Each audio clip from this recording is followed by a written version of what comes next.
Good evening all and welcome to another video on All Hail the Ale. Tonight we are going for a blonde ale from a brewery that I've not tried before. Which one is it? Is this one? It's Ossett Brewery's Yorkshire Blonde. And it is described as a pale session ale weighing in at 3.9% ABV. And it says on the back about Ossett Brewery. A progressive and passionate independent brewery located in the heart of Yorkshire, born of family values, unity, teamwork and integrity. Crafted over 2 decades, we've perfected the science of producing ales of consistently high quality and honed the art of brewing beers that are loved by all. Big bold claims. Anyway, and it goes on to say about the beer itself. This beer pays homage to our stunning Yorkshire heartland, the inspiration behind everything we brew. This pale ale is full-bodied, well-rounded and slightly sweet on the palate. A generous addition of Mount Hood hops late in the boil result in a delicate fruity aroma. And it's got the usual ingredients of water, malted barley, malted wheat, hops and yeast. And yeah, it was on the 4 for £6 in Morrison's, I believe. Yes, it was Morrison's. So let's get it out and into a glass and see what we think, shall we? So I hear lots mentioned about Ossett being decent and consistent at the very least. So, pouring into the Titanic glass today, the pour is... Oh, that's very pale. Look at that, that's really light. Really, really quite pale.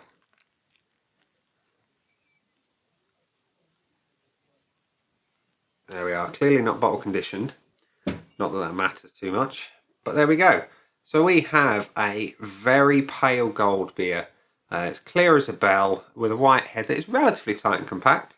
That's your beer in a glass with my mug showing through it, looking a bit like Gollum.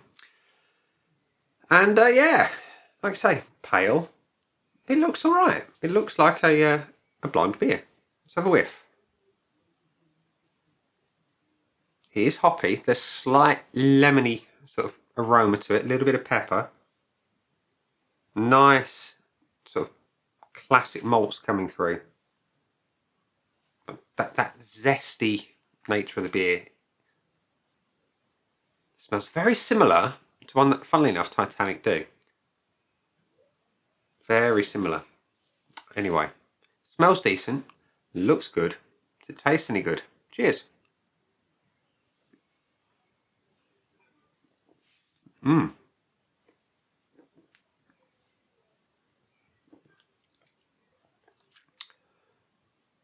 That's nice. They say it's sweet. It is.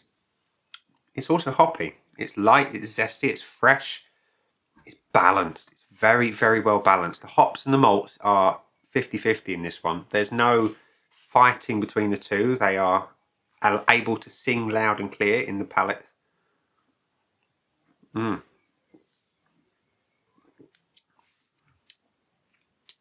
clean, it's crisp, it's fresh tasting.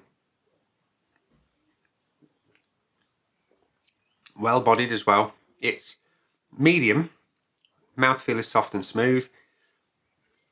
It's really tasty little beer, that. And the finish is pretty tasty and all. Malt's subtle bitterness on the back end. Zestiness coming through. A little bit of lemon and grapefruit, that kind of thing. Really tasty. Really, really tasty. So, Ossett Yorkshire Blonde Pale Session Ale. What do I think of you? Well, I think you're pretty decent, but let's visit the Untapped scoreboard of joy, which says there's been 8,125 check-ins and an average that's pretty decent at 3.47 for Yorkshire Blonde.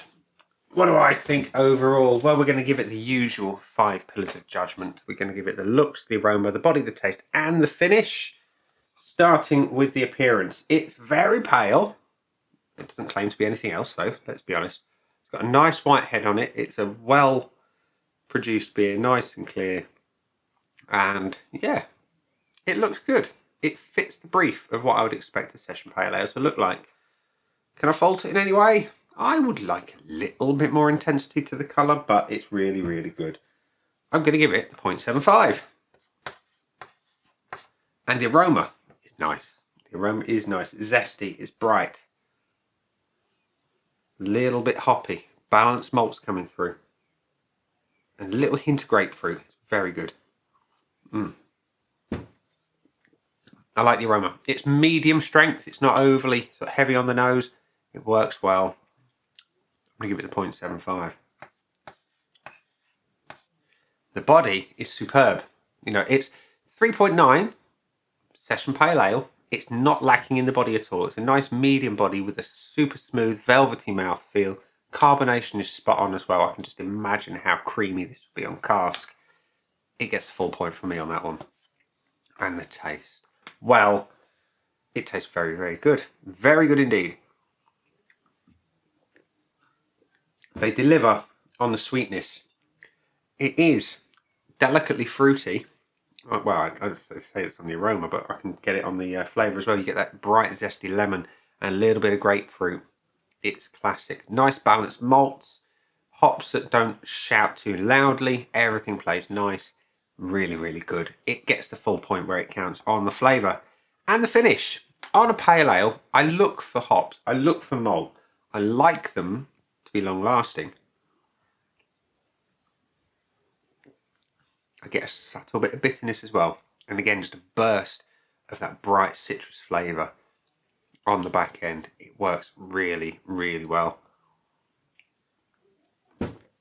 That is a beer that if I was back in my able to drink as much as I want without fear of my liver turning to a sieve days, then I could sit and knock that back all night quite happily because it's moreish. And yeah, I can't fault the finish. It gets a full point from me, which means it's got a grand total of 4.5 out of 5 on my Untapped scoreboard of joy. Really pleased with that.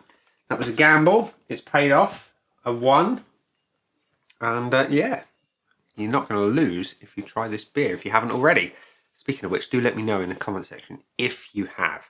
And on that note, I'm going to say that's been the beer. I've been me. Those are the buttons. I'll leave you to do what you want with them, and I'll catch you again soon. Bye.